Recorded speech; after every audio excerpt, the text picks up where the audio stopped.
Shout out to the sponsor of the podcast, is Divvy Project. That's divvyproject.org, your one-click masternode and staking solution. Huge shout out to Monarch Token. That's monarchtoken.io, the complete crypto solution for Android, iOS, and even desktop. Check out Monarch Token wallet today.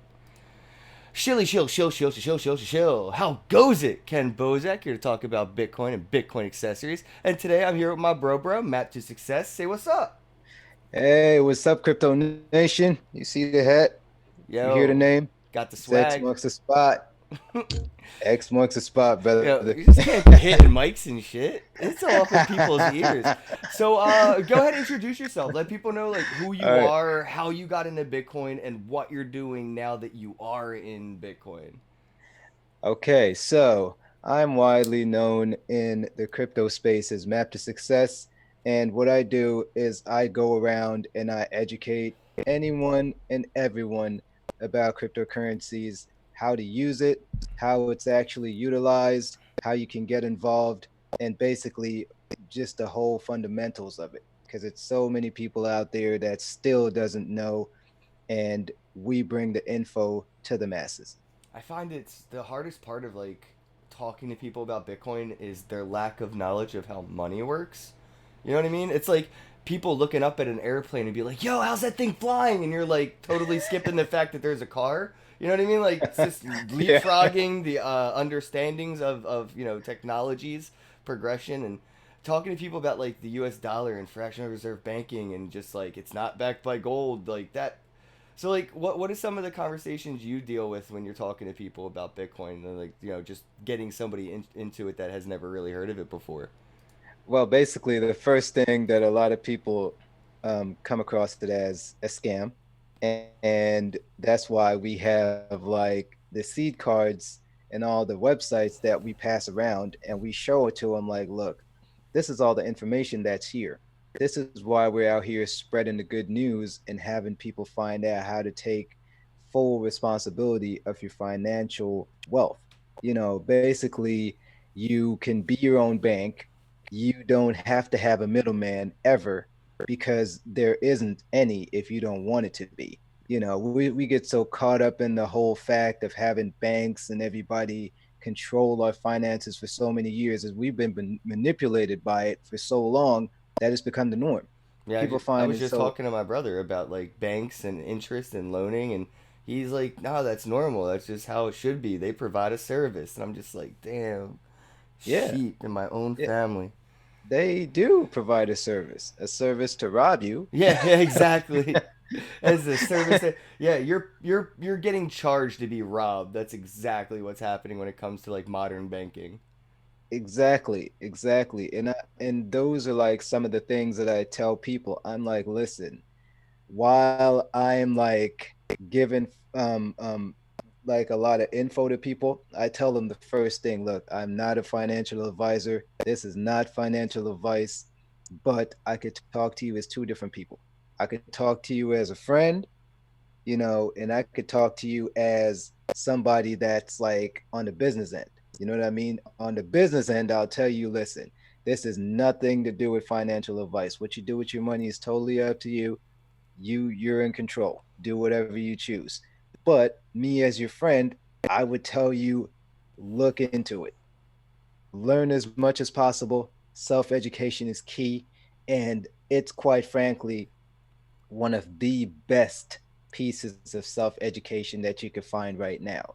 And it has to do with finances because we are living in the financial sector. I feel like that self education, especially in Bitcoin and blockchain technology, is super important because everyone's going to learn at their own pace because they're starting at a different start line depending on their understanding of the economy as it stands today and the financial infrastructure that's already established and the flaws of that system and how this technology can kind of remedy those flaws and it's everybody starts at that different start point of where they're going to begin that rabbit hole journey but there's a decent amount of books on Bitcoin. Definitely not as many as there is in traditional investing, but you could even turn into Netflix and type in Bitcoin and watch like banking on Bitcoin or something, and That's a great way to get people started. I found is just like download Andreas's book, The Internet of Money or whatever, and go watch Banking on Bitcoin and call me in the morning. Yeah, yeah, or even like try to find the Bitcoin standard and just it's so many different stuff out there that people could actually use to utilize They and even have learn. Bitcoin for Dummies. Oh my gosh. Look, I would not be surprised if Oh, I I run have into it. It's right here. that. I literally own like every book on Bitcoin, and I got the Bitcoin for Dummies right Wow. here. You said Listen. the Bitcoin standard, bro. It's right here. Hold on. Both. I got the Internet of Money Bitcoin edition, and I got a Litecoin edition. Come on, man. There you go. Hey, listen, listen. This guy, yeah, Education you the is man. key, bro. You the man. I don't know how to read, but I got a lot of books. It makes me look smarter when people look at the shelf and shit. Oh, listen. It's like it's a never-ending journey How'd where you it's start just something. yours? How did you even stumble into Bitcoin? Were you trying to buy drugs on Silk Road like everybody else? No, fortunately, I don't really do drugs like that, but No, no, I mean like that's literally like how everyone it's either like Silk Road or like RuneScape, right? Like this old school video game is how like these people get into Bitcoin and I'm just like I kind of just stumbled across this Coinbase app. I mean, the way how I actually stumbled upon it was this whole this platform that they had that was called BitConnect. They had some ads that they were running on YouTube like every other minute. It was just so annoying. You really couldn't miss it because it was being run like every minute. It's like, hey, my name is, who I'm about to say. My name is Craig. This is my Bitcoin wallet. I make Bitcoins from investing in BitConnect. And I'm like, what? Like, what is this guy talking about? What is this? And so I started digging a little bit deeper and deeper into it because a lot of people don't know that I have an IT background. I was basically working with computers since I was like 11 or 12 years old. I know how to build them, tear them apart, put them back together, you name it. I've done it. But a Hey lot of Jim people, Flanagan. Hey Jim, thanks for the super chat, bro. Sorry, I didn't mean to interrupt you. That was Yo, wait, yeah, so it's like like I'm just stuck on the fact you got into Bitcoin through Craig Wright and BitConnect ads on YouTube. crazy, right? Fucking So insane. insane, mind blowing. I am like, listen, was on it one day and it came across, and I was like, this looks pretty interesting. But before, I kept hearing about Bitcoin, and it was stuff that just keeps popping up in my feed. But unlike anything else, you're just watching like, a lot of different stuff that's not related to blockchain. Because I literally watched like a lot of car show videos and stuff like that because I'm really big into cars, like the lowrider lifestyle, all that kind of stuff. But I saw it popping up like about 3 or 4 times within like a week, and then it starts popping up like 10 times in like a few days. And then I'm like, this stuff has got to be important for it to be popping up so much in my feed. Let me check it out. And from me checking it out, I was literally like, no lies, driving to work, had my phone on the little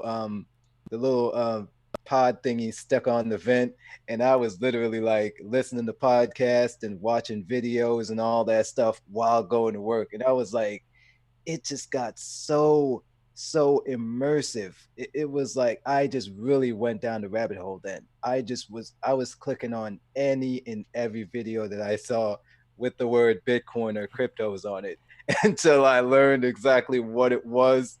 And the very first course that I did was through BitConnect, which is insane. They had like it was like a legit course because even though a lot of people knew that it was a scam, we really didn't know the value that they actually gave while they actually had that little course. It was really valuable. And I took that and turned it into something positive because I learned about what Bitcoin was, how it could be used as a payment, what it is, how it was created, why it was created, and how it works. And at the end of it, they used to offer like a little certificate, and you put like your name on it, and you have it. You could print it out, and You you have could a basically BitConnect certificate? I don't know where exactly that Yo, is I right mean, now, that's a but badge of honor, man. Like, seriously, you're a listen, survivor, a BitConnect survivor.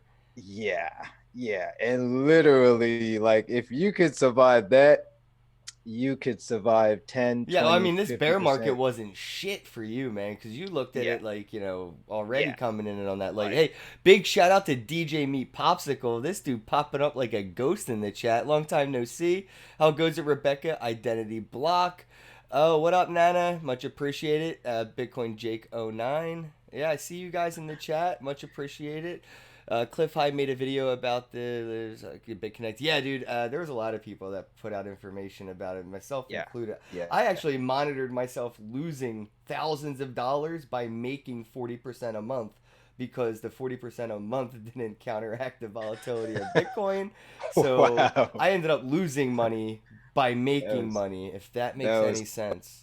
that was crazy. That was crazy. And it was just so incredible how people could have like all these crazy accounts. They were doing like daily updates of people just having millions and millions of dollars in an account. And that drew a lot of people on board. And a lot of people sadly got burned by it.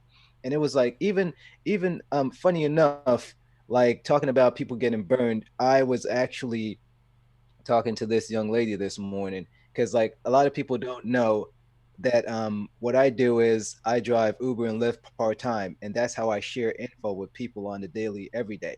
I come across from lawyers to doctors to nurses to people that worked on Wall Street in my back seat, and I've been able to school some really really intelligent people about what Bitcoin and blockchain technology is all about, and they are mind blown at what they Uh, could learn. I do the opposite. I'm usually the guy in the back seat trying to shill Bitcoin to my drivers. But funny enough, I tried to be an Uber driver, and public info, I got felonies. So Wow. my felonies prevent me from being an Uber driver, which is kind of ridiculous because it's so Oh bullshit. boy. It's like I'm pretty sure my rap sheet says burglary. I don't know how I could steal something from you when you're already in something of mine, like my car, but it's cool. Fuck you, Uber. But I really had the same, like, I wanted to do the same thing. Like, I wanted to, talk to people as they got into the car, run back and forth. But so, like, what are some of these conversations like? If you had people straight up like, shut the fuck up, it's a scam, I don't want to hear about it, or has it been more welcoming? I mean, for the most part, a lot of people have really been welcome into it. And I've came across a couple of people that are in the banking sector that straight up shot it down. And after I actually explain everything to them by the end of the ride, they leave with a seed card and they're looking into it like crazy because they really haven't like getting any information on it like that, like ever. Yeah, they've Like been to getting hear that, misinformation, right? So to hear something come from you that has been different from the mainstream's perpetuated propaganda, it's a little bit concerning. People are like, all right, is this motherfucker really good at lying? Or is the media really good at lying? So people tend to exactly, do their own due exactly, diligence.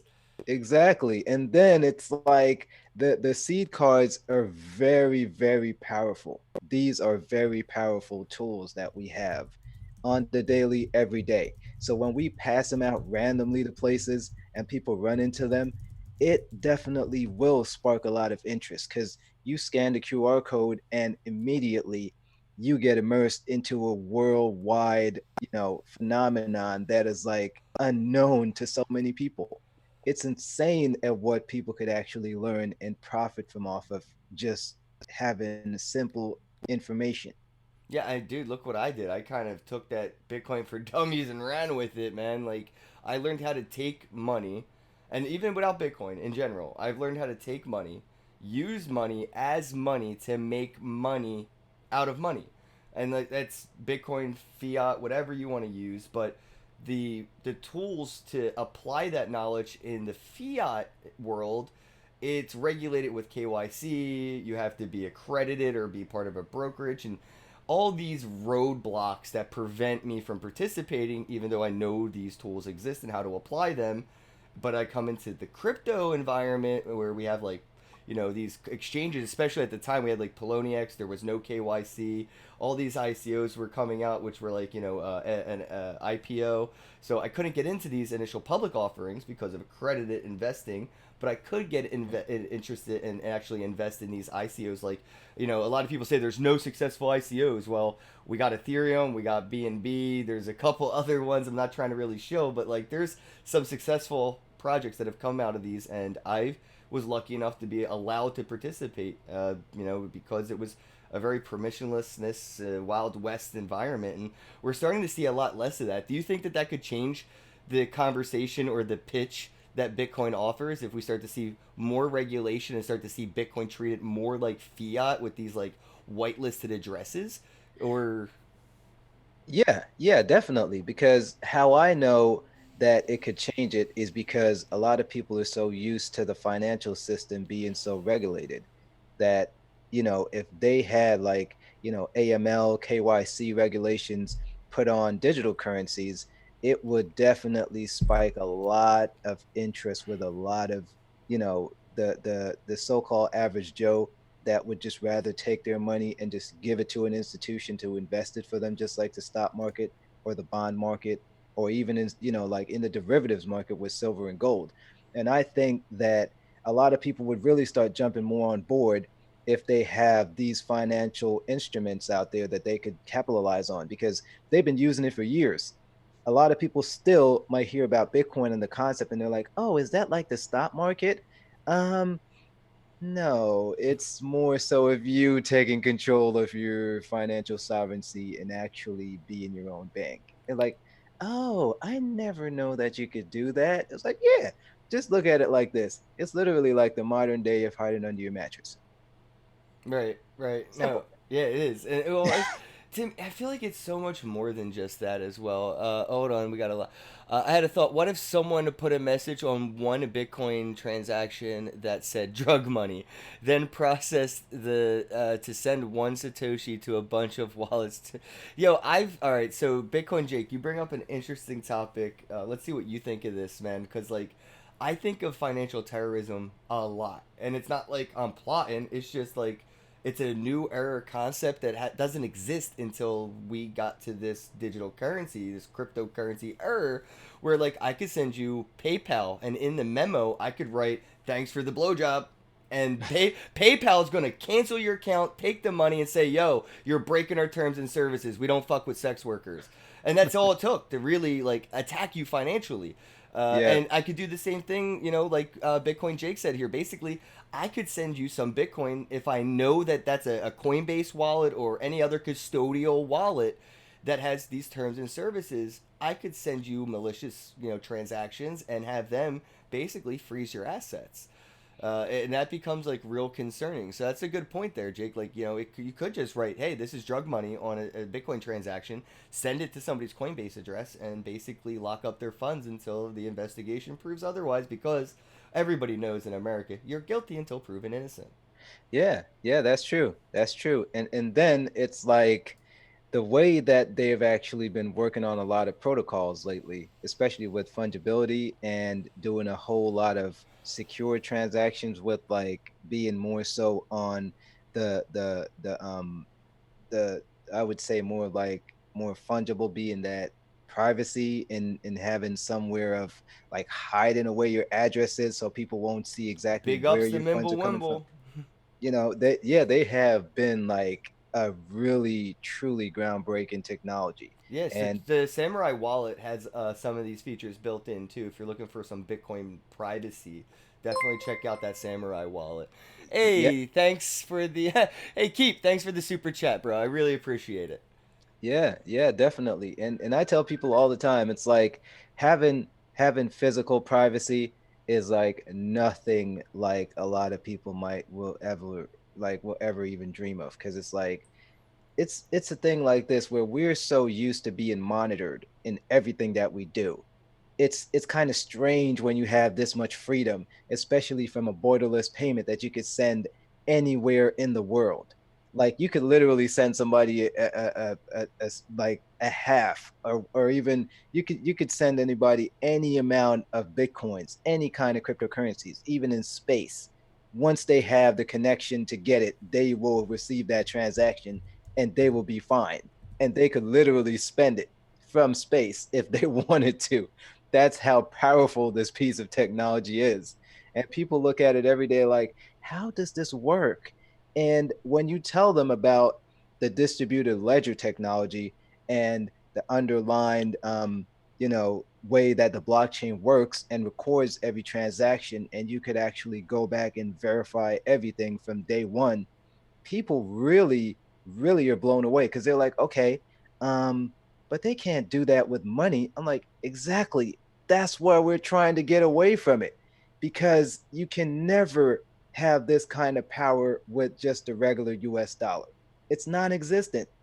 And when you look at it, that money has been in so many different crimes. It's insane. But still, people are gonna bash Bitcoin. They're like, "Oh, it's used for drugs. They use it on Silk Road. Like, throw it out the window. Don't touch it." Like, I ran into a young lady this morning, and I actually gave her a ride to the bank. And when she came out from the ATM, guess what she ran into? A seed card that said, "Be your own bank." And she basically looked at it like, "What?" She was just so dumbfounded. And then she was like, I heard something about this. I went to school and my professor told me to stay away from it. I was like, listen, your professor, I mean, no disrespect to your professor, but he is probably holding a lot more than you think. And he is just literally just saying that just so people could just stay away from it. Because he probably is a little bit greedy or trying to hold everything for himself. But I would look into it, read up, get all the info, and then I would make my decision from there. Because everybody has that right. Right. And a lot of people don't understand when we say be your own bank, it doesn't just mean, like you mentioned earlier, stuffing a bunch of money under a mattress. You know, what banks do with money is a lot more powerful than just having it on hand in your pocket. They're able to loan that money out. They're able to earn interest off of holding that money for you, and they Yeah. invest off of that money. So you have to learn how to do the things that banks do when you have your check direct deposited. What does a bank do with your money besides fractional reserve lending, creating 10 for every $1? But what else do they do that you can do with your money, and try to apply that? And you can't really with fiat. It's just there's so many barriers and roadblocks to entry. But in Bitcoin, in cryptocurrency, it is still very permissionless, right? There's still a lot of things happening that are decentralized. You could use DeFi exchanges now, and we're starting to see a lot of solutions to regulated centralized solutions issues, right? Like you can't use Binance. Well, they came out with Binance America, and if something were to happen, well, we have the DeFi exchange. So as these things progress, I think people's utility of it will progress as well. And like her professor or whatever, maybe he doesn't own any Bitcoin at all because it's his job to talk about the dollar. And, some people firmly believe in the dollar, like religiously, without even understanding it. Like they just blindly follow the faith of the US dollar. And it's a lot to do with like my parents did it. My parents did it, and they weren't wrong. I'm still here, so you're wrong. You're doing something different. The risk reward ratio isn't really for me. Maybe you're in a spot where it's worth it for you, but I have money in the bank. I'm good, and that's I think the mentality right now. Until we see a 2008 recession or depression beginning, where the common people actually feel a hardship, like right up front in their face in their own bank accounts, then I don't think they're gonna look at the lifeboat. You don't really go on a cruise ship and stare at the fucking lifeboat until until the time comes and you look at it. So I think that's where we're at right now with like people like her professor and stuff, where it's just like the system works and it's working for the people that don't realize how it's not working. So it'll keep working until they get woke. Yeah, yeah, that's true. That's true. Because it's like it brings us back to like the whole financial, beginning with the banks and how they actually manipulate people and take their money and loan it out and get, a bunch of interest. But a lot of people are so gotten, accustomed to it that they literally can't live without it. If they don't have a piece of plastic in their hand with the word credit card on it, they don't feel comfortable. and they keep doing the same mistake over and over and over again. And it just keeps coming back to burn them. And that's why a lot of people end up being in debt, having a lot of, financial distress hanging over their heads, and they can't think straight or Do you go think about. about like Bitcoin credit, dude? Because I get worried about that shit, man. Like, I don't want to spend Bitcoin I don't have, and they're starting to become like these solutions that the same for the legacy industry where you can spend money you don't have. Yeah, they have a couple of instruments out there, especially I think this company Nexo, you might have heard about them. They actually have like Bitcoin backed loans and a couple of other cryptocurrencies that you could literally borrow against your asset. You don't have to sell it, they hold it. You basically get a fraction of it, you get it direct deposited in your bank account in fiat, and you could go spend it and you don't get a taxable offense. So it's a lot of ways that people are getting around the system and actually use it as being profitable. Because you have people that even take out a loan, turn around and buy more cryptocurrencies I, with I, it. I would do that. I would instant if any bank was dumb enough to give me fiat, bro, I'm instantly buying Bitcoin. And then I'm gonna Exactly. tell them, go ahead, fuck up my FICO score. It doesn't matter. Like, seriously, thinking about your credit score in a world where, cryptocurrency is mainstream is like worrying about your Blockbuster late fees when you're signed up for Netflix. Like, I'm never returning those VHSs. Blockbuster's beat. The banks beat. and plus they're shut down, so there's no way to give it back to them even if you wanted Exactly. to. There's no debt Anyways. collection for Blockbuster. Who's getting cold calls from Blockbuster fee transaction fucking collectors? Nobody. And that's going to be Wells Fargo, PNC, JP Morgan in a couple years. They won't even have a debt collection agency because Yeah. they'll themselves owe so much money they can't even collect on the money that's owed to them. Yeah, exactly. Exactly. And it goes even a Salt, lot. yes. I wanted actually. You mentioned somebody. Salt lending. Salt is awesome. I don't know what the fuck happened with their credit card, but I mean it. I think it is an interesting concept to get credit on your Bitcoin because like, all right, if I go to the bank and I say, hey, I want to buy a house, can I get a loan? And they look at my bank account and they're like, bro, you broke. I can't just show them my Monarch wallet and say, well, I got Bitcoin in here. It doesn't mean anything to them.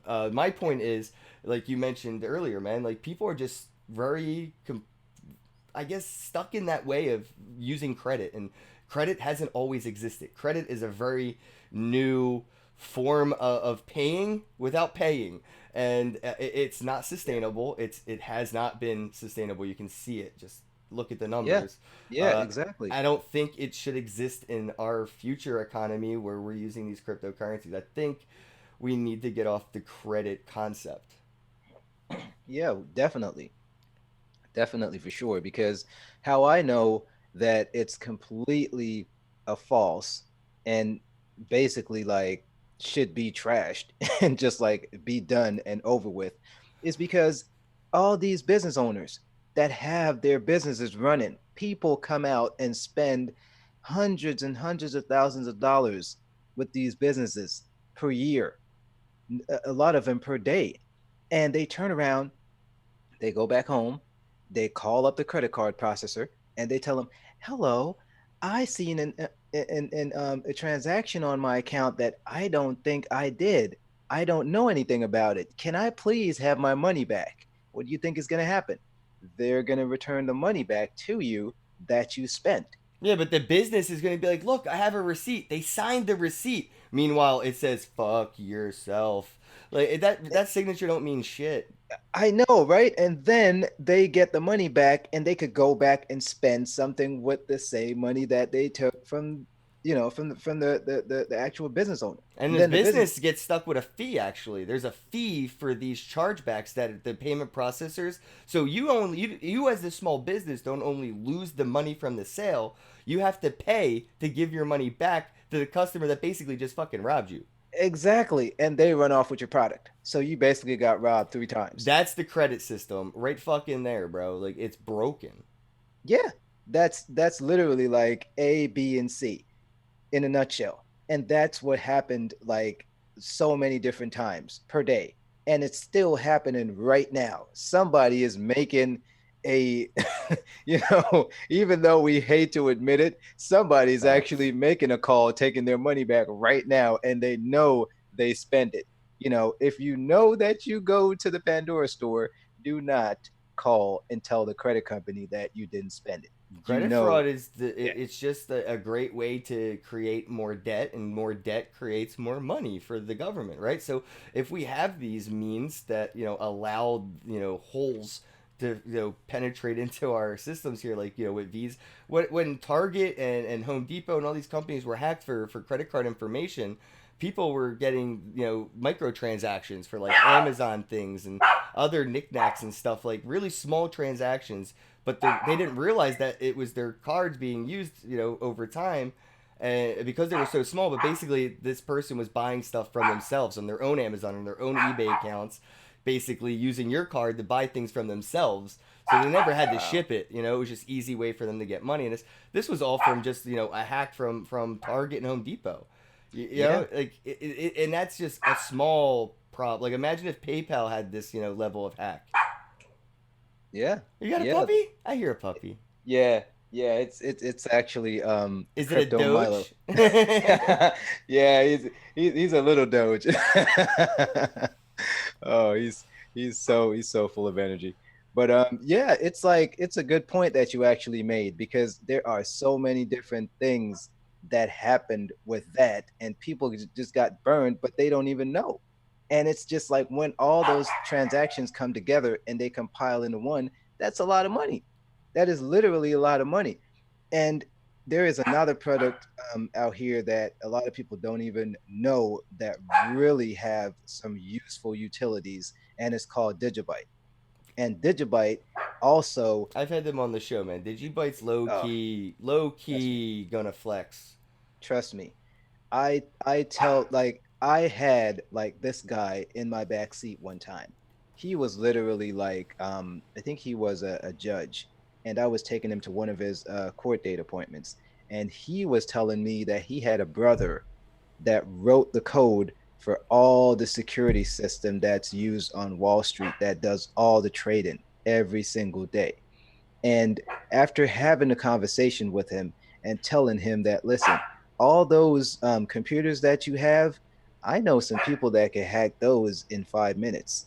So you might want to look into a more secure way of securing everything, that it's actually a working product. It's out right now. You can go and use it. And I showed him like a small demo of how I could log into any website, and he was blown away. He instantly called his brother up and told him, like, look, you need to look into this stuff, because this is amazing. If this stuff hits Wall Street, it will be game over, because there is nothing that they could do to stop that blockchain. As far as security goes, the utilization that they've actually put together and the applications that they've built, we're talking about to secure a deed, to secure house payments, to secure any piece of file document, anything that you would, a will. You could actually have like your rent paid on the blockchain and be like an actual recording of it, so somebody could verify it and know that it was paid, because you can't like tell somebody that they didn't pay a certain amount if they have proof and they could show it, like, listen, this is what it is, it's on the blockchain, it's been recorded, this cannot be faked, you Right. cannot hack it, it's Yeah, unhackable. Kelly, stop saying I didn't pay my child support. The transaction history's on the ledger. No, but I mean, Look, like, it's a look, powerful tool, though. Like that yeah, public ledger and the decentralized aspect of it. It's powerful enough that these legacy industries are trying to figure out how to build it centrally, but still have the same powers of a decentralized entity, right? Like they don't want one server to be attacked and takes down their system. That's yeah, the beauty of Bitcoin. There's not just one mining facility you can attack. Shit, you could attack a few of them. We still good. yeah, yep. And the thing about Digibyte also is like it has five mining algorithms. Mm-hmm. And the newest one that they actually brought on, AutoCrypt, it's basically the shape shifting form that just regenerates itself over a few seconds. And it just gets more and more secure with each attack that it actually has. Oh, the puppy just actually jumped in. There we go. There's Crypto Milo. Yay! Say hi. Say hi Hi, to Crypto puppies. Milo. Oh man, he is such a ladies he is such a ladies man. Yo, I He got my literally dog in the other room. I got a pit bull. My dog would look at your dog and think it was a chew toy. Yeah, exactly. Exactly. He is literally like a pit bull stuck in a Shih Tzu's body. Most little dogs got more bark, bro, than big ones. Like, they the shit talkers of the animal world. Those little dogs, I wish I could speak dog just so I could hear what a Chihuahua's saying to a pit bull when they walk by, because it's some Yeah. fucking insulting shit. Yeah, I know exactly what he's saying. He said, "You ain't tough. You want a piece of me? Some scrappy do sounding shit. Let Put me him, at him. put him up. Put him up. I get you." So besides like Digibut and things like those basic coins, is there any projects that really caught your attention? Because we were just in Vegas for the Litecoin Summit, and I was there for like Coin Agenda, World Crypto Con. Were there any new projects or anything that really caught your attention this year? Basically, I'm a part of the Litecoin East Coast team, so Litecoin fam. I have to shout out to my Litecoin fam. You know who you are, where you are, I see and Jim in the chat. hey, what's up, Jim? But yeah, my Litecoin fam is like, these guys are totally amazing. These guys are like, it's like a really full-fledged, tightly knit family that we just come together and everybody seem like we've known each other for years. Right. They're literally like people that I've known for 10 plus years, and I've never trusted them like I trust these people. Like it's amazing. And people look at us every day like, are you internet friends that you have? Are they even real? Like, what are you guys doing? And then they see like an after movie that I made with everybody chilling out in the open, and we're all partying and everybody having a good time. And then they're like, "Are you serious?" Well, the reason Like, they're asking is because half of our internet friends are fucking dogs and frogs and cats, and their goddamn default pictures aren't even real. So it is oh hard to man, imagine these motherfuckers being flesh and blood people. But like, dude, we were chilling at seriously though. Shout out to the Litecoin Summit. I've said this before. The Litecoin Summit was the best part of Blockchain Week in Vegas, hands down, bro. hands down. And that Lightning tournament at the esports arena, Hmm. bro, it was so underappreciated. Like, I can't even express my disappointment enough in this space Yeah, that it is that crazy. event was so underappreciated by like the content creators, all the everybody. Like, there was so few of us there to appreciate what the Litecoin Summit really did with that Lightning tournament. But like, dude, it was just amazing watching these kids walk in basically off the street to compete against people like me in Fortnite to win Bitcoin prizes. Like, these Wow. kids got Bitcoin in their wallets. That is crazy. It was That is amazing. crazy. That is like the Litecoin Foundation and the Litecoin fam is just absolutely killing it And it right was now. lightning, by the way, guys. These kids got lightning Bitcoin. So, like, they're already on the next level. They're already on the new, and we're still here begging these exchanges and wallets to add lightning. It's crazy, right? And it's just like even with a simple login, like pretty soon in the future, we are going to be begging everything to implement like Digi ID so we could log in without even remembering a username or a password. Yep. You know what I mean? And we're going to be begging, like Yeah, when people to be DMV like, blockchain, man, that's what I want. I'll buy that shit coin. listen, the thing is, it's like even from a payment standpoint, like it's gonna flip the script because instead of us basically begging people to take Bitcoin and Litecoin payments, they are gonna start begging us because they see the benefits of it. They're gonna be like, look, nobody can charge us back. There are no chargebacks. And it's like, I know Johnny Litecoin is like, shouts out to Johnny wherever you are. He is literally like the king of payment processing. Yeah, Like it's that John guy. Moore, right? Yeah. Yeah, dude, that That, dude's my hero. Like, seriously, bro. Like, there's nothing more I want to do in this space than work with John Moore on a daily basis. Like, he's doing my dream on a much more professional level. I'm just walking into dispensaries and be like, "You want Bitcoin?" yeah.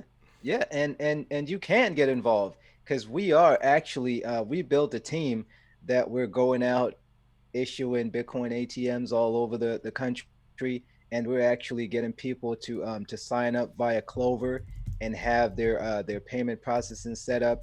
I'm actually one of them that actually could go out and set up the Clover machines and show businesses how it actually works. Let's talk Because about that, man. Like, how does that work? Because like, I was at the Litecoin summit, I was at the Foundation booth, and I bought swag with crypto using the same machines I see in like Starbucks, Dunkin' Donuts, fucking every Ulta, GameStop, bro. I can name so many stores that use Clover, and I can use crypto now at these places. yeah, it's so easy to implement. It's literally like downloading an app on your phone.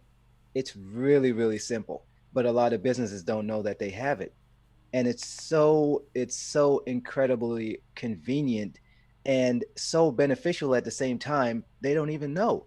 And that's what we're actually out to do, to educate other businesses that look, you could be paying less fees and you could actually enjoy taking payments. Right? You can Because get how your money faster. Like, you exactly. don't have to wait 3 to 5 days for Visa to actually give you the money after you already gave me my goods and services. Like, that's financial extortion right Ex- there. Exactly, because it's like you get two choices. You have on this side ease of payments, instantaneous, and on this side you have scammer running away with my money and just saying that they never made a payment when they actually did. Facts, Which one dude. would you These entities are just pimps. They're Yeah, economic pimps that have positioned themselves in a way where you think they're providing a service of security, but they're really just robbing you. yeah, yeah. They're providing security services without the security. That's what they really are doing. Yeah, And there's they're no secure. I could easily do a chargeback. Where was the security in that transaction for your business? Exactly. There are no form of reputability to actually confirm that this payment was or wasn't made. Nobody actually figured this out after how many years, and then they really have a mind or even the heart to say that this is a full-fledged working system. How? How is it working? It's never gonna work because there are so many different loopholes, and it's been tested over the time that it's actually been hacked. And as soon as they fix one, something else breaks, and then Mm-hmm. they fix that, and then two more stuff breaks. It's almost like running around taking all these medications that they prescribe. They show Right. it on TV. The ones that they tell you, you could take. They always have some weird names too, take take Ethereum 1 time a day. Side effects may actually involve in shortness of breath, dying. You could actually lose a liver, a kidney. But don't worry, you could take this pill to save your kidney, and you could take this pill to save your liver. And yeah, there's an add-on for an add-on for an add-on, man. Oh, Listen, we got Mike Tampa 69 in the chat says, "I'm Bitcoin co-founder." I believe it. Yeah, it sounds reasonable. yeah, yeah. I mean, So wait, I wanted to give a shout out to Flexa because Flexa Spendin is the tool used in Clover to accept crypto. And I was just in Ohio for Chainwise. Big shout out to Crypto Crow, Jason Appleton, and Alex Machinsky from Celsius Network. You know, the guy who created VoIP. yeah, If you ever use Skype, WeChat, Hangouts, anything to call somebody, that's this dude. yeah, So he was there talking about the future or like the future of mainstream crypto isn't Bitcoin. It's stable coins.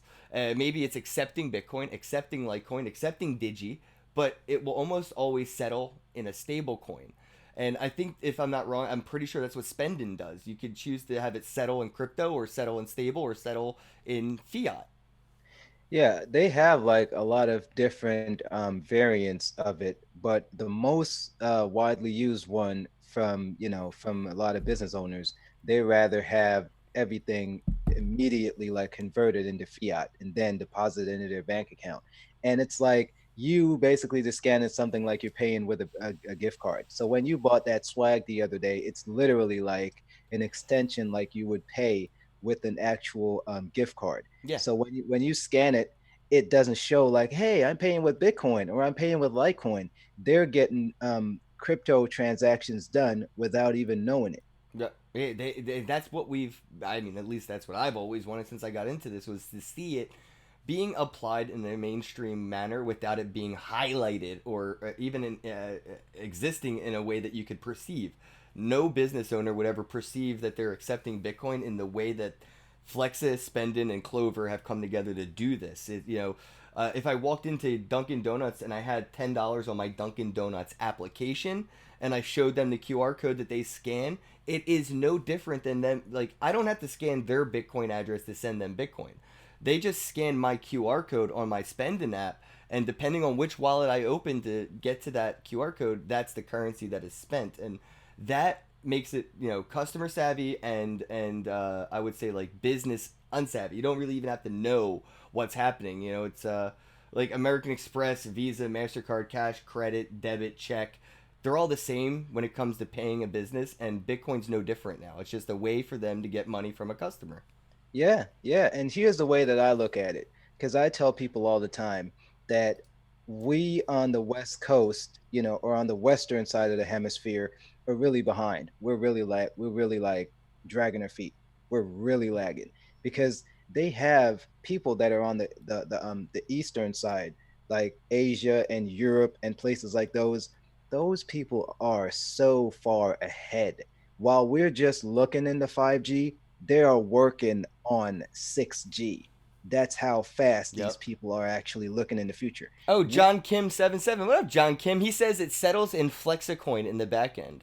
That actually is a good incentive to hodl some Flexa now that I'm thinking about it. yeah, and that's going to be really, really profitable in the future because the more people use it, the more adoption it's going to draw, and the more, That actually gives Flex a flex on top of Bitcoin, actually. If Bitcoin picks up mainstream adoption and the Clover spending use case is the means of that medium of exchange, then they'll see success and progress with Bitcoin. So I like when I see an altcoin basically incentivize the success of Bitcoin to benefit from it rather than compete with Bitcoin's success to benefit from that. yeah, yeah, it definitely works. Because I tell people all the time, we could actually have a system where people can have everything transacted like instantaneously without having to worry about any chargebacks or anything like that. They have the service in Asia called WeChat. You probably might have Dude, heard they about had that. it they had it in Vegas, bro. You were there. The Cosmopolitan accepts WeChat, bro. It blows my fucking mind that we had a Bitcoin conference in a hotel that accepts WeChat and not Bitcoin. Like they're That's just one conversation away from accepting Bitcoin if they accept WeChat. But yes, I yeah, yeah, yeah, exactly. And the thing is, if we were to implement something like that here in the States, look at how much adoption we could actually drive with something like that. We could literally have, like, take the fundamentals of what Flexa is doing and implement it to every single coin with Lightning involved. mm-hmm. You make an instantaneous transaction and you don't even need to reach for your wallet anymore because your wallet is your phone. We're still talking about beta Bitcoin too, right? Like we're not even at Bitcoin final product conversation. Like when we have That, atomic swaps, Mimble Wimble, Rootstock's working on some crazy shit, man. Like when we start to see these Bitcoin domain names pop up, like kenbozak.btc, that makes yeah, sending and receiving transactions that much more easier. Like yep. that Bitcoin ain't ready, in my opinion, for mainstream adoption. It's ready for mainstream awareness, maybe mainstream attention, but Bitcoin sure as shit is not ready for mainstream adoption yet. Yeah, yeah, because it's like it's still so new, and that's why I tell people like, I had like an interview earlier this week with Crypto Finally, and we were discussing about how we actually call it a space rather than an industry, and I told her I was like, listen, it really is a space. Yeah, it's not an industry yet for No, sure. it's almost it's a space by means of you moving into a new house or a new building, and there's no furniture. We have to build the infrastructure instead of just running around and just enjoying the space that we have. Nothing is going to come from that. All we have to do is build applications, build an industry of stuff that people could actually use, and once it's being used, that's what's going to drive true adoption. Mm-hmm. Facts, man. Like, I mean, Litecoin and the Litecoin Foundation have been making strides, and with, I mean, they own a percentage of a bank that is pretty badass, and I don't really see the Litecoin Foundation or the community really like pumping that fact, but the Litecoin Foundation is invested in a bank. They have part Uh, ownership of a bank, which is really interesting when you think of like Bitcoin marketing kind of sucks. listen. Let me explain exactly what the Litecoin Foundation is. Charlie Lee would be more like the Elon Musk of cryptocurrency. He basically how they would actually put it as he under promises and over delivers. You know what I mean? So a lot of things that are being done in the back order that a lot of people really don't know about just yet, or in the back room, the back office, we really have a group of individuals that are working like tirelessly on a lot of groundbreaking tech that when it starts rolling out, it's literally going to start ramping up like the Tesla is. They're just gonna start rolling out updates after updates, and then before you know it, we are in a totally different sector from everything else, and you would be like, wait, what? Like when did this happen? Like I have one click payment now. Like who did this? Like, you know what I mean? And it's like it's coming. These are the technology that's on the forefront, and it's actually being built right now. And But I mean, if it wasn't for Litecoin and Charlie Lee really pushing for progression, we probably wouldn't see SegWit on Bitcoin's blockchain right now. And that's a exactly. fact. And I do believe that we'll see Wimble on Litecoin's blockchain implemented way before Bitcoin. A lot of the Bitcoin core devs look at Litecoin's blockchain as sort of like a nuclear testing ground. We're gonna Yeah, play with this, and I think that's where I like to have that conversation where Litecoin could potentially become the Hulk. Before trust me. Bitcoin, because we're experimenting on Yep. Litecoin earlier. Yeah. The foundation has a little bit more, I would say, of a central authority without being centralized. Like Charlie says, "Hey, let's do SegWit." People are like, "All right, we should do SegWit." Same if Satoshi, posted a BIP, early on. The core developers would implement it pretty much without say. So I'm looking at that and I'm seeing that there's a potential for Litecoin to leapfrog Bitcoin technologically in that sense. Yeah, because just look at it. It's like it's a given because, you know, there's even like a song for it, like Litecoin as a right coin as a means of exchange. It's like what else could be more badass than that? And when you think about it, it's like only the beginning. Like just truly think about it. Like Yeah, the like Bitcoin or crypto in general that we will see mainstream adopted is not the crypto that we know today. no, It's so different that no. I think we can't even perceive it, even though we're immersed in it. Yeah, exactly. Because you would actually work a job, you get paid, and you're like, oh, I got paid. By Like, the minute, by the yeah, second. You'll get your exactly. salary by the fucking second. And you know what Ex- else will happen? Your rent, your car insurance, your health insurance, all these bills, they'll be paid by the second. So when yeah, you look at your account and see how much money you have left, you have exactly what you have to the second because you're paying everything as you're being yeah. paid by the As second. as you go. That's like the true term of pay as you go. That's really how you pay as you go. Exactly. Oh, John Kim said that Litecoin Foundation owns 9.9% stake, but Token Pay paid for it. And Amina's in the chat. Much love, Amina. How goes it? Shout out to Bix Weir. Yeah, yeah. I saw him in Vegas.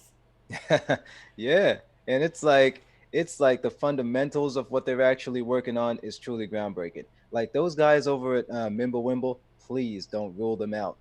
They have some technology that is like Well, unseen. Charlie Lee's been doing a circuit of educational podcasts trying to enlighten the community of Mimblewimble and what it's providing and the risks even maybe associated with the implementation of it. But he's been going around the circuit just trying to talk to as many podcasters as he can. And I know this because I talked to Charlie and we asked to come on my show to talk about it. And I was like, bro, you can blow my mind all day with it, but I'm not going to be able to ask the most technical questions about Mimblewimble. But I do get the concept, and I'm interested in its implementation. I think what we need the most now in this, where we think, synonymous transactions are private enough. I think that, we need to add more levels and layers of privacy.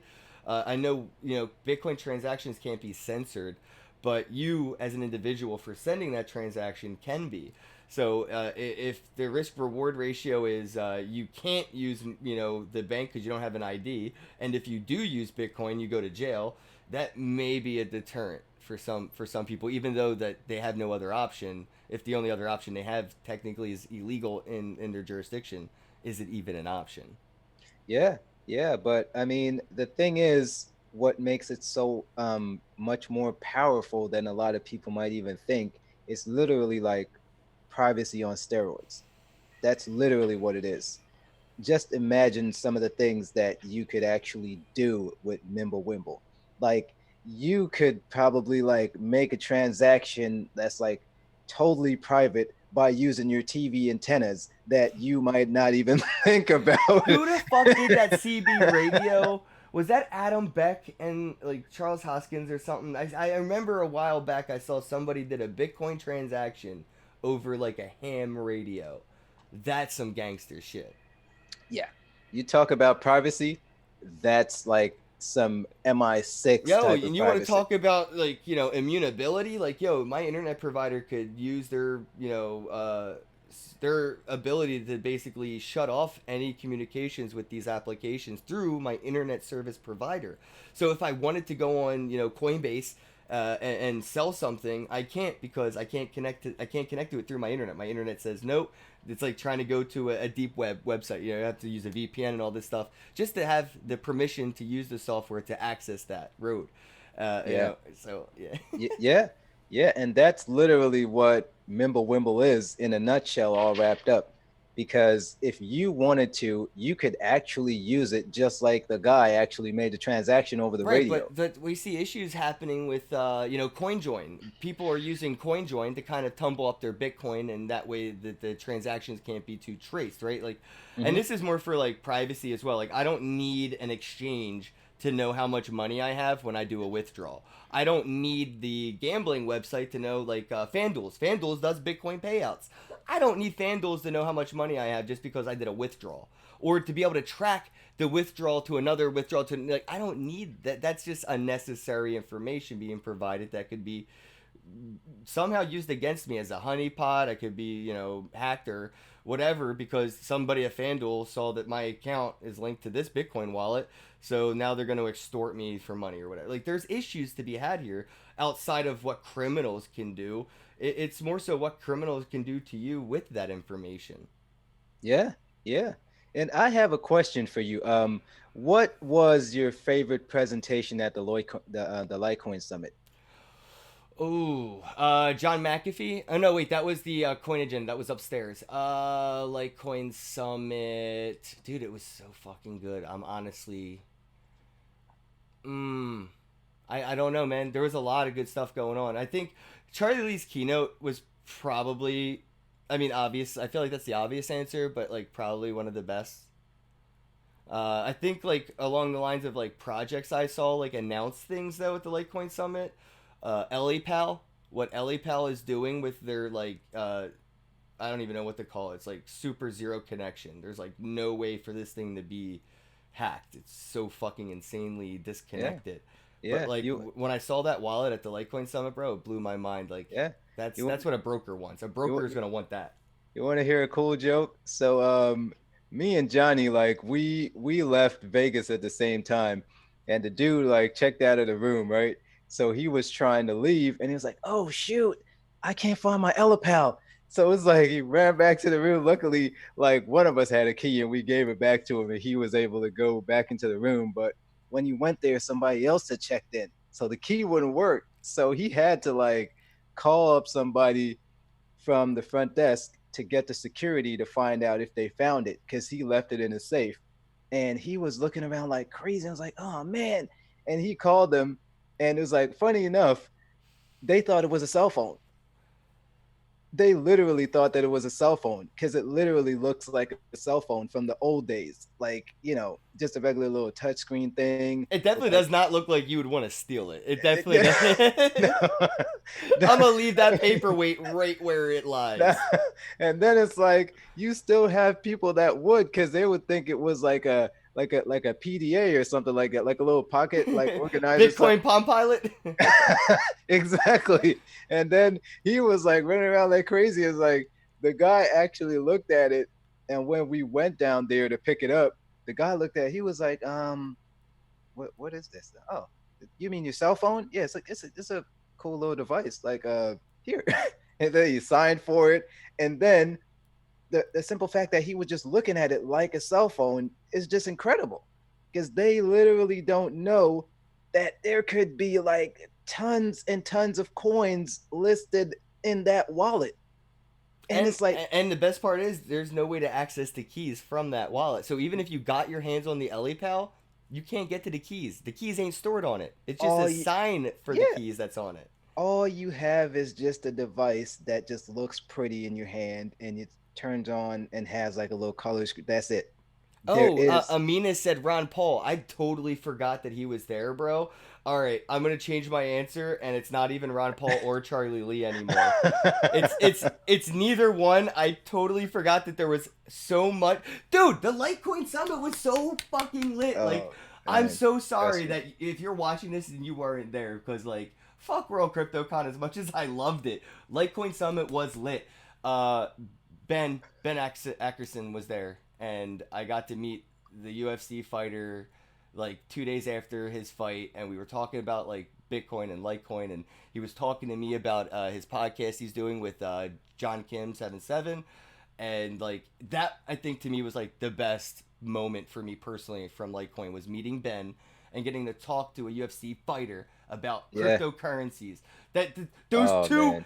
things don't fucking mix anywhere, bro.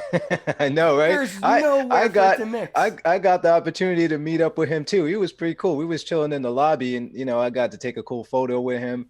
And even who else did I meet out there? It was dude, it was so many people. There It was. was And Ron so Paul, I got to have dinner with him thanks to Nick Spanos. So, big shout out to Nick and the Bitcoin Center in New York and everything. And Ron's really an interesting cat. I think Bobby Lee hooked him up with some Bitcoin. He also hooked up Bruce Willis's kids apparently with some Bitcoin on an airplane. It was pretty funny. Yeah, dude, there was a lot that came out of that event. I mean, dude, just and Ben just walking around like a random dude at a conference, like straight up like a regular attendee. That was yeah. pretty funny just to see him. And like, I don't know if this is like me fanboying because like I literally watched a dude fight every fight, but like nobody was like crowding him. He wasn't getting like mauled by people. Like I would assume that's what would have happened to like a celebrity in a crypto conference because like it's just you're outside of our bubble. You're a new like Yeah. well but it was just really interesting to see like Yeah. just everybody was Yeah. just chill and it was a really interesting moment to get to talk to somebody outside of crypto altogether and get their like perspectives of like why they're even interested. Yeah, it's really crazy because it's like I heard John Kim made a comment earlier, and he was saying that, we are like the future celebrities of the space, like we that are making the content and we that actually have stuff that's going on right now are really gonna be like the ground or basically the grassroots of the system when it really does take off.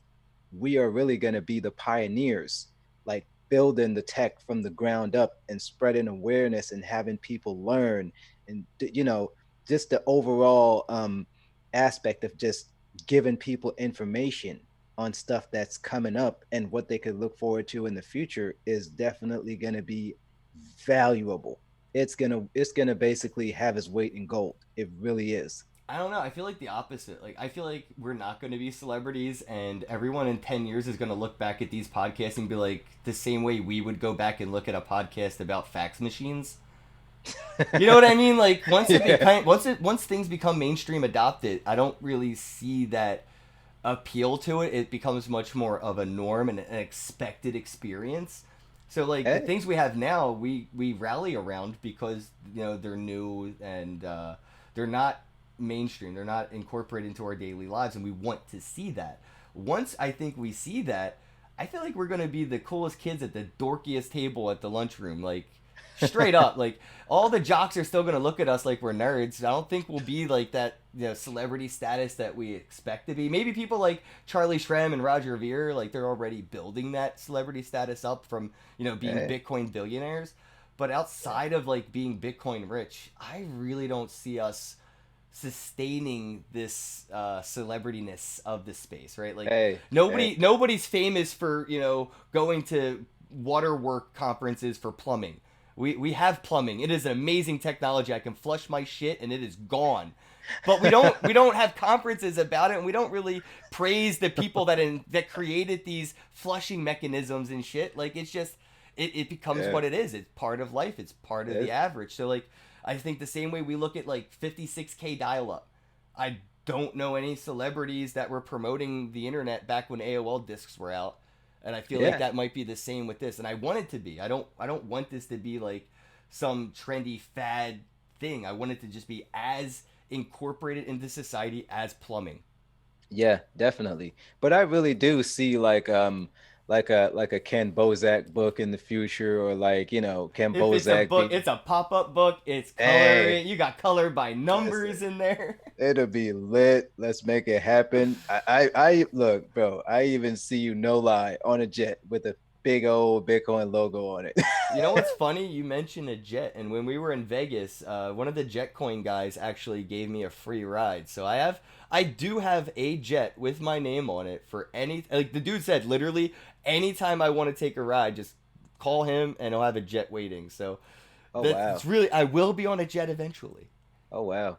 I mean, hey, maybe you could actually take it into some of the states that you can't ride the commercial airlines on. Texas, Texas, fuck Oh, Texas. oh, oh, Woo. oh, Texas. Okay. No, I can't go there. Warrants. Damn, dude, I was just about to invite you out to Bitcoin's Ben's meetup that he was going Oh on no, he with out knows I couldn't there. go last year, man. Because of I have a Oh warrant man. in Texas for fucking weed in an airport, and Wow. because it's a Schedule One narcotic, and because it was an international flight from Canada to Texas, it's it's kind of a big deal to the point to where I'm just not going to acknowledge the fact that it exists, and like I'm just not going to get in trouble. And eventually, Texas will have recreational cannabis. My charges will get thrown out, and I'll be able to sue the motherfucking airport for like whatever. I don't know, like stress, because like I have so much anxiety every time I go into an airport now. Like, I was in Vegas and weed's legal there, and you know how worried I checked every single pocket for a roach. I checked every little fucking nook and cranny in my fanny pack and my book bag for a crumb of cannabis. And it's just like Boy. me at the airport, and like I do this in my hotel room. I get to the airport and I dump all my stuff out on the floor, and I'm doing it again just so I know I'm not going to jail. Wow. It's entrapment, man. Like if you Yeah, can, I can legally buy shit in A and land in B illegal. Like that's entrapment. yeah, that's really no good. That's definitely no good. But I mean, they have like I was gonna look at it where you could actually take part in this 5K run that we're actually putting together. It would be good. Or you could just I do hand out five beers. Ks. I mean, I haven't done one in a little bit, but I've actually when I was before I got into Bitcoin, I used to run 5K every day. Nice. Yeah, Nice. 30 minutes on the treadmill, about 6 miles per hour. Excuse me, and I did that almost every day for like 3 years. Cool. I used to run a lot. It was like I don't know, I was addicted to running, and then I got into Bitcoin, and I actually never went back to the gym. And you know what's funny? I still pay a gym membership to incentivize myself to go, but Wow. I don't. So December's my goal. I don't have any conferences in December. I'm not traveling in December. So December is my month to get back into the flow, and that way it's my way to beat the New Year's resolution bullshit. I don't Yeah. want to fucking make a New Year's resolution. I just want to do it. So I'm just gonna go to the gym next Eh, December, start going, and hopefully keep it up for 2020. Oh, nice, nice. But we are like the complete opposite though, because I play a lot of sports. Because I have like I play soccer like every chance I get. I have like, I got a team that I played for. And I was actually hanging out with CJ at the summit. We got a really cool picture together. that was like one of the most exciting parts at the Litecoin Summit, seeing him and Ben and all the other guys. It's You know, like it's crazy. He came up to me and was like, I was the celebrity, bro. That was weird. He came up to me and was like, bro, like, I follow you. You're fucking hilarious. That nude photo you posted was epic. And I'm just like, holy shit, bro. Like, you an MVP. uh, and to be called out by another MVP, Right, it's right, literally right. like I was just like, okay, okay. I that's earned this literally, one. I'll take yeah. that one. Now that's what I'm talking about. I mean, like we are like, like the pioneers of this space, and people are gonna look at us as such. I You feel know, more like a jester. I want to be like the courtroom juggler, bro. I'm just here to entertain everybody during the Renaissance. Because, like, in my perspective, when I go to these conferences, bro, I look at it like a Renaissance where it's just a party and everybody should be just dancing and celebrating this revolution. But, like, I think their perspectives is like they're in the trenches in a war with bullets flying over their heads and, like, it's not that serious. Just try to have fun with this because it's unstoppable. There is no yeah, competition. The banks cannot compete. The Federal Reserve cannot compete. The no, IRS cannot compete. The SEC cannot compete. Nothing can compete with where we are headed. It's no, inevitable. So no, it's not even worth fighting. Just yeah, enjoy the ride. We're on the yeah. winning roller coaster right now. Listen, I tell people all the time, I don't even look at prices anymore. When I just came Same. into the space, I used to be the guy that was glued to the coin market cap until I just got fed up and deleted that stuff off my phone. I Yep. was Yeah, like, delete Blockfolio, guys. Stop listen, looking at that shit. it is not worth the stress. Bitcoin goes up, it goes down, it goes back up. Same thing with Litecoin, same thing with Digibyte, You same know what thing with doesn't do that? Ethereum. The US dollar. It just goes down. I never seen it go back up. Yeah, yeah, that's like taking a huge nosedive. It's never coming back. Yeah, No, sorry no, guys. no. Oh shit, man, we're over an hour and 10 minutes. My bad, Oh wow. audience. We still have a couple people tuned in. I did not realize we went over time. Yeah, I can keep going, but I feel like we could do this again, which would be yeah, awesome, man. yeah, Anything that you wanted definitely. to talk about that we didn't get a chance to touch on though? Um, so about what didn't we touch on?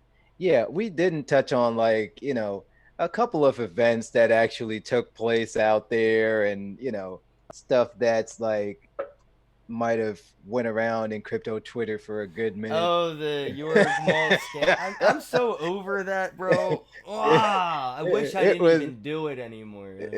it was like it was a big scene. It was something that probably got you on CNN. I'm not sure, but I've been on CNN before. I've been on CNN, oh boy. CNBC, CBS, RTTV. I've been on a couple TV networks, and I don't understand how I've done it. But bro, I have done it. I have been on those Oh boy. motherfucking networks. But Listen. yeah, no, like, dude, the reason it was like that extreme of a reaction was because I Hmm. was hoping. In a way that, if you see something, say something, and I've been seeing this dude and saying something about this dude at a tone that wasn't being heard. Like, nobody was hearing the motherfucking words that were coming out of my mouth when I was like, this dude is scamming people in your audience. Multiple events, and then I ran past a couple girls that were talking about this Bitcoin pension plan and Satoshi and the creator of Bitcoin being at the conference at World CryptoCon. And that just set me off because the gullibility of the state that we're at right now, it's at zero tolerance for fucking bullshit con artist scammers. Zero tolerance.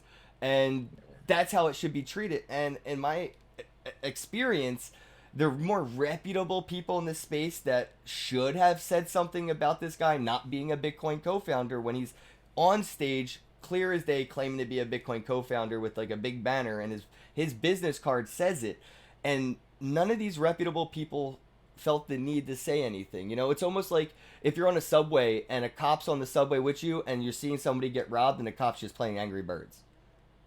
Mm. Like, I'm a snap.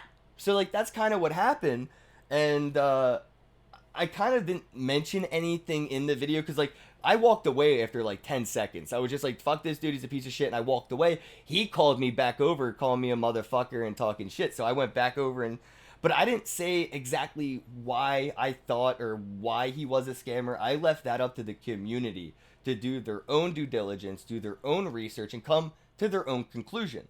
I didn't try to force my opinion or my conclusions onto anybody. I would just like, look, this is my opinion.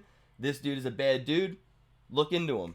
And even Bitcoin.com and Andreas have looked into this guy, and they've come to the same conclusion. His Bitcoin pension plan's a scam. His Satoshi school is a scam, and he is not a Bitcoin co-founder, so he is in fact a con artist.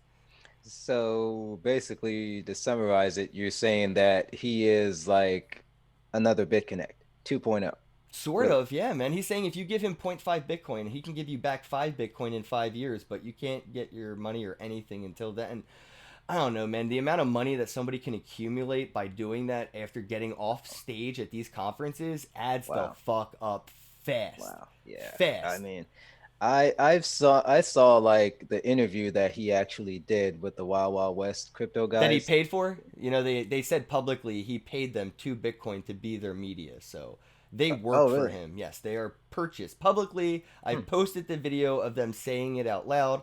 We have clipped it and we have immortalized it, and they can't get around it. They have admitted that York paid them 2 Bitcoin to work with him. So Wow. That I think a lot of people might not even know that that actually happened or if that even came up.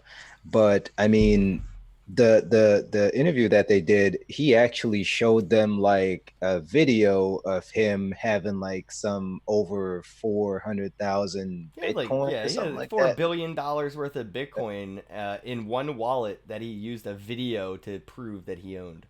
Yeah. I mean, I personally don't believe it, but I mean, I just think a lot of people really just needed clarity of what actually happened because I know like it's something it's come and gone. Like the space travels so fast, it's like light years in You know, in everything that happens. Sam BTC 5150 brings up an interesting point, and I have to say it because I agree. Litecoiners welcomed Jorg Molt, that dude, with open arms with no due diligence. And I would love to see how Charlie Lee let somebody like this slide by into being a speaker, knowing that he was claiming to be a Bitcoin co founder. That does bother me. Like, if Charlie Lee would have said something, it would have meant more than my stupid little video. Mm. I mean, I think more so he is just the kind of he's an individual that he really doesn't say a lot as far as like pinning names on people and saying stuff, but he would really just like let stuff play out and watch and observe because I notice how he actually operates. Yeah, And he's not an authoritarian figure at no, all, and no, I do appreciate that about uh, Charlie. he is like one of the coolest guys that you could ever meet. He's a He Litecoin user. Like I don't even look at him as the creator of Litecoin. Like he's just a Litecoiner, like all of us. Yeah, exactly, and I think the way that he looked at it is the way that the other members of the Litecoin Foundation or the other members of the Litecoin community or the Litecoin fam from even East Coast and the West Coast team looked at it. You're basically innocent until proven guilty. They don't really just jump on board and just judge people and just bash and do all that stuff. They literally have to watch you and see how you operate in a room and see what you do, what your body languages is, and then they make choices on how you operate with other individuals or how you treat other people. And then they will actually come to a conclusion from there. But you know, it was just unfortunate that if he is initially scamming folks or if something like that happened, it's just basically out in the open so everybody knew that that's what happened or that's what's happening. You know what I mean? Yeah, yeah. I mean, dude, I what I did to this dude was basically pulled his pants down in a crowded room and showed everybody how small his dick was. Like, fuck your Molt. I can't say it enough. Like, when I met that dude, I almost threw him off of a ship into an ocean. I was drunk, but I tried to do it. Like, fuck that guy. Yeah, look, Uh, look, it's definitely not worth it because you're already banned in Texas. We can't have you banned out C too, but I if mean, we if we were in have international waters, I think I could have got away with it. I'm just saying. I'm just saying, bro. God, next time I have Oh. an opportunity, I'm gonna seize that shit. All I'm saying is Bitcoin, Litecoin, y'all crypto community, all I'm asking for all my hard work, is just a little bit of bail money. That's all. Just bail me out. Yeah, no, Yeah. you're right. Nana said, they could have done, due diligence wouldn't have been enough to prove anything. There needs to be like detective work and investigations. Yeah, Coinvention, the conference out of Philadelphia from Alex Sags, he does a conference called Coinvention, and they have just announced that they're hiring 4 different auditing teams to audit their speakers and like booths and like basically the people that are gaining reputability from their conference. They're gonna audit them and verify their facts. And I mean, there's a lot of people in this space that have gotten into it because they weren't welcomed in others, and it was for good reasons most of the time. So we just Yeah. should keep an eye on these people, more so than their projects. Yeah. Yeah, definitely. Because Litecoin it, for bail, lightning fast. I feel like that could be a bail bondsman's slogan to accept Litecoin. You want to get out of jail quick? Use quick money. Litecoin. In and out. listen, with Lightning implemented, that would be like an instant Oh, transaction. Lightning implemented Litecoin bail. Get out in a flash. That would be awesome, right? Look, I almost want to get arrested just to use their services. listen, I can't with you. Bro, look, you can literally make like a little ad with that too. Put some cuffs on and have a fake cop just drag you into the back of a cop car. Like, listen, I'm going to jail, but I'll be out lightning fast. Use Litecoin. you know, and it would just be like hilarious. But I mean, on a serious note, though, that like the kind of fungibility and all the applications and everything that they're actually building on top of the network is going to be phenomenal. It is definitely going to go to the moon, and I don't just throw around the moon talk being like with price, but more so of with awareness and adoption. Because a lot of people think that as soon as they hear the word moon, they instantly think about riches and Lambos, and Mm. I'm like, no. You know what moon means to me? Like when people say when moon, like what that line looks like when you cross it and you're at the moon. To me, is when we stop seeing the U.S. dollar being paired to Bitcoin and Bitcoin being paired to gold or other cryptocurrencies. Once we see the mainstream perception shift from U.S. dollar backings to Bitcoin, like when people buy gold, I want to see them and the gold market pairing it to Bitcoin. That's moon to me. Yeah, yep, and it's getting there. It is definitely getting there, slowly but surely, one day at a time. And how I know it's getting there, because it's getting more so out in the media than anything else. Like a lot more people have actually heard about it. People that didn't know what it was get seed cards with some, fancy QR codes on there that they could scan and learn about the technology Well, let's and how. dive into the seed cards for a couple minutes before we wrap things up because we mentioned them a little bit, but we never really dove into them. Like, what started seed cards, and what is the goal that you were trying to get out of using these seed cards? Okay, so the seed cards were basically developed by Change Angel, and you know Cat, like Red Cat Life, like she basically came up with a brilliant idea along with them to implement the seed cards into like a map, so you could literally have the map as a directory.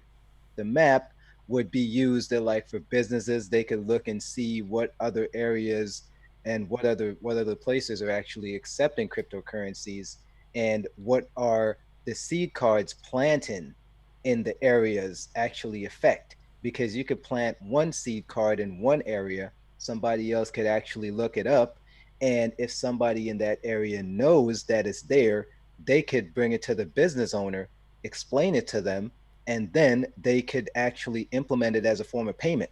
And then if everybody else look at it, they'll actually see that this place accepts cryptocurrency, and so along the other places that are in the area. So it's really like a big giant map of like locations that can possibly turn into payment processors. So it's like the Johnny Appleseed of mainstream adoption of crypto, and I see that's where like the seed name came from.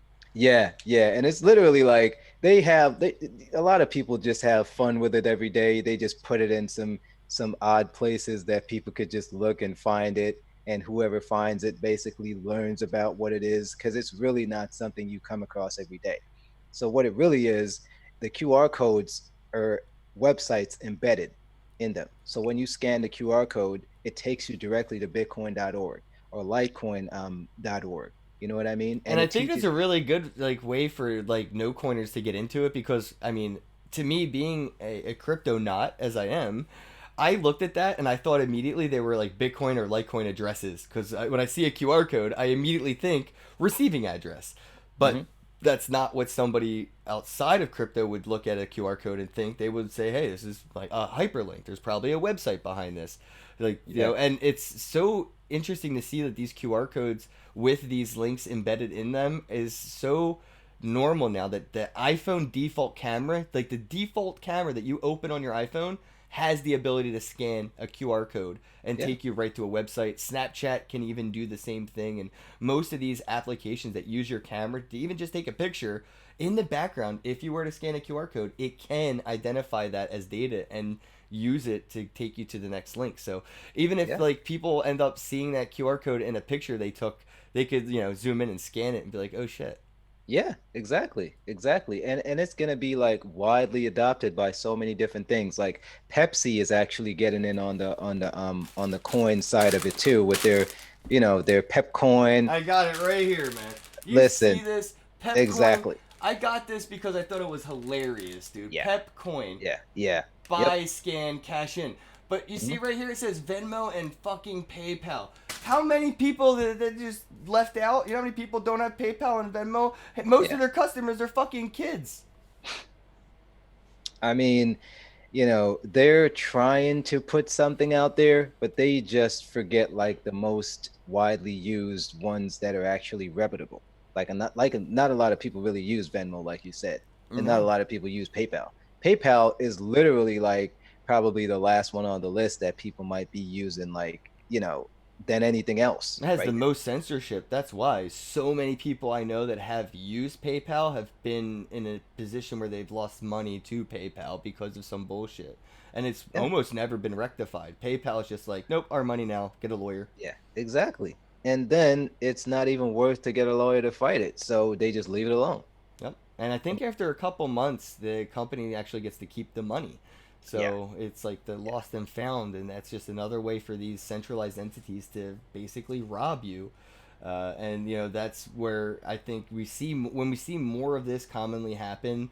With the cannabis industry becoming mainstream and still having federal issues with banking, that industry has no other option but Plan B. So we'll see what yeah, they do with blockchain technology. And I think yeah. if we look at the cannabis industry right now under a microscope, it's probably going to be the main. If it's not the cannabis industry, it could be the adult industry as the main catalyst for kicking off this mainstream adoption. Yeah, they definitely have a lot of use case for it, and it's only gonna get better as time goes by. Right. Oh, and Sam and Nana, I see you going back and forth in the chat. Sam, dude, that York Molt guy, he even scammed his way onto Token Tank or whatever. It's like a Shark Tank pun with the Bad Crypto podcast and the World CryptoCon organization. Adam and Eric and Dominic, they all of them, all the people that were in charge of that conference have come forward and publicly stated the fact that York didn't even have a ticket to World CryptoCon.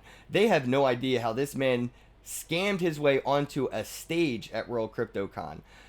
So, I'm not saying give the Litecoin Foundation slack on not doing their due diligence or nothing, but maybe give this dude some credit on being a really good piece of shit. He's been a scammer his whole life. And all he has to do is say, look, I was on 17 different conference stages before I'll speak at the Litecoin Foundation, and Litecoin sees that he's been on stage 17 times before. That is enough due diligence, right? In like my opinion, it's enough. And unfortunately, sometimes people can obfuscate and manipulate their own criteria of credentials. So when you Google Jorg Molt, it may come up scammer now because my video got 1 million views. But before, it would just show up Bitcoin co-founder, speaker, presenter, consultant, investor. So it's like Nana said, it involves more than just a bit of due diligence. We need investigative, companies that provide more security for auditing the people that we have at these conferences on stage. We don't have to audit Andreas or Charlie Lee, but maybe some people we should look more into, especially as far as the conference organizers go, before they allow them to be on stage. I cannot disagree with that. Yeah, definitely, definitely, because we are like just all searching for the truth. That's the main reason why we're in this space. We want honesty, honesty and transparency. At the end of the day, if that can't be held, as like the main standard, then why are we here? We need new words. I don't feel like trust suffices the contentness of information I get on things in crypto, because it's so much more than that. It's trust that has been verified. And I don't know if we have a word that describes like true trust, because like when you say trust me, it involves a little bit of lack of knowledge. And now in crypto, I do trust you, but that's because of the overload of knowledge, of information. So we have a bigger, better, more powerful meaning when we use the word trust in crypto, that I think we need to just, dude, the way this technology is advancing and society is evolving, we need new linguistics to, you know describe these things rather than reach into the past. I fucking hate calling Bitcoin digital gold. It's stupid. Stop doing it. You're dumb. It's so much more than that, but you're reaching into the past to associate a meaning with a perceived notion of what something is as an asset class, and Yeah, yeah, it's so definitely. much more. We Yeah, need new yeah. words. Yeah, that's true. That's true. And it's like, and then it's like, because it's so new, you use words like those to instantly connect with people that are used to the old system. Yeah. Because if you tell people like, look, Bitcoin is digital gold and Litecoin is digital silver, they're like, oh, okay, I get that. I understand. Because yeah, this looks more like a gold coin, and this would be, like It more like gets a real confusing when you get into asset backed coins that are actually backed by gold, like, yeah. Anthem Gold, Hercules' project. That's literally a gold coin. So we can't say Bitcoin is digital gold when Anthem is literally digital gold. Yeah, That's that's all. true. That's true. That's true. And it's like and that's why I tell a lot of people, it's like that's why we're still, so new in the space, because there's so many things that we need to figure out. Just look at it as being like wiring a server, and you got 1,000,001 wires to sort out before you could actually plug everything in the right place where it's supposed to go. That's literally where we're at right now in cryptos. We're literally like sorting our way out of like a pile of haystack of wires that's really just need to be untangled and just straighten out and just get put in the right direction. That's literally where we're actually going. That's what we're in the middle of doing right now. Speaking of going and in the right direction, if you're looking for the map to success, this is the dude. Well, wait, which way? This is the dude. It's hard, okay? This guy. Map to success. Let them know where they can find you on the internet and where you're at. Yeah, I'm on Twitter at Map to Success 201, and it's on Instagram Map to Success 7131. You got a lot of numbers after map to. Was like map to success one already taken? Yeah, yeah, it was. Yeah, it also was 876, but they actually just gave me that one. I was like, okay, cool. I'll roll with it. I'll run It's, with it's it. fine. So it's not like an area code or anything. It's just like, No, okay. no, no, it's not. It's not. That's so AOL error. Like, I'll just take what they give me. I ain't gonna. I know, Fuck I it. know, right? Yeah, they everything I did was just like, okay, that's taken. So like, okay, just I'll just take that one. No problem. All No right, problem. guys. Well, check out Maps of Success on Instagram and on Twitter. And you going to any conferences or anything coming up soon? Anything you're doing? I'm actually looking into a couple of them, but I know for sure I'm trying to be at that Bitcoin Bend meetup that's happening next, I believe in May or April, somewhere around there. They're actually going to Texas with that. We're trying to put together a 5K run for charity, like I was telling you. So they're actually doing that, and they have an auction that they're going to be doing with the painting from the Litecoin Foundation that Vesa actually created, him and his team. They're That gonna have, bad ass fucking yeah, painting, bro. I yeah, signed it. I'm yeah, on there. yeah. It's actually worth 1 Bitcoin. It's crazy. Yeah, I think It, Ben kind of started that bid, right? Like, dude, that was yeah, amazing. Like, yeah. shout out to Ben. It was so many incredible moments there, and it's like, it is just so many points to remember. It's just awesome. One awesome show. That's all you could just top it off at. It was just incredible, and it's like, oh, and before I forget, I actually have those new merch that I showed you the Oh other yeah, day. yeah, yeah. Did you want to do like a screen share or something? We totally forgot to plug your merch. Oh yeah, yeah, definitely, We definitely. didn't shill swag, dude. I feel like that's a total party fail. Yeah, these merch is definitely like So they Nana says April 4th. I believe that's the Texas date for Bitcoin Ben's meetup. So guys, if you're in the area, definitely go ahead and attend that event. I might not be there though. Okay, I won't be there. I'll be there in spirit. But Yeah. everything's bigger in Texas, even my warrants. Oh boy. Trust me. That's like, yeah, So you got swag out now, and what's the website to get to it? so it's actually it's spreadshirt.com/MTS hodl gear. Okay. Yeah. So I'll actually let me see if I could do a screen share real quick so you could see it. But it is, let me see here. So can you see it? It says started sharing screen. There we go. Yeah. So this is the actual website, and we have so much merch. Like these are all the merchandise that are on there, and it's just loaded with like crazy crypt. Like you Well, were I already looking at told you, this, yeah, that sweatshirt bag, bro. Like, I fucking love it. I'm in love with that bag. like this is just awesome.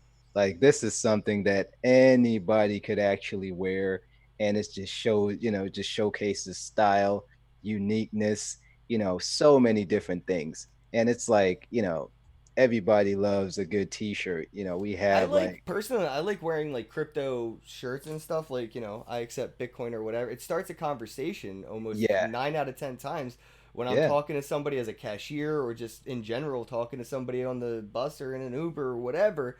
They're usually they bring up the Bitcoin thing, and I actually get it a lot when I go through TSA. So like yeah, they'll look at my shirt or my hat and they'll be like, "Oh, Bitcoin thing, how's that going?" I'm like, "It's yeah. good. It's And still then good." we have like, of course, we got the old Bitcoin sweatshirt, hoodies. Everybody loves these kind of merchandise. And especially, it's winter time, so you got a plethora of colors, all different types. These are awesome.